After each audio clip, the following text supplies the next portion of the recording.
man, I really don't want to work on that, or why would I? I feel like the fear of God comes in strange ways. And when it comes, you're like, oh yeah, I guess now I'm working on it.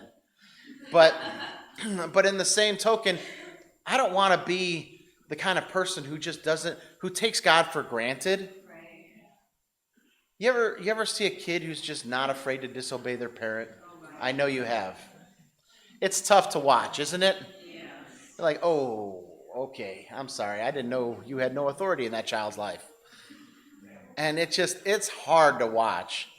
And yet, with us, with our Father in heaven, God, we can lack a certain amount of fear that we give ourselves a free pass all the time. A free pass not to repent. A free pass to put God off. A free pass to just skip on the spiritual things. A free pass to do what ought not to be done. The fear of God is healthy. It's actually a good thing.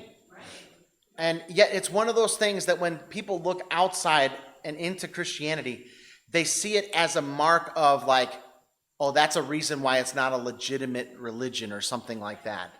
There's a criticism on the fact that any God that you should have to fear is not worth loving. And it's so messed up because any other religion, it's all like no other religion has a God who has died for them. It's all striving and it's all other things. I just think fearing God is one of the most logical things we can do. And I think the point that I would make with this is, we don't often want to work on our own fear of God. And so it's nice to have brothers and sisters who aren't afraid to help us work on it. Like and I will say this, the way to help someone, anyone, any one of us is just to mention, it seems like you maybe could have a little bit more fear of God in this situation. Just that simple shared phrase is a way to help each other.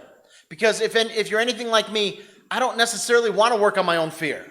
Right. I want to let that be outside of the workshop or the moment. And so maybe that's a way we can help each other.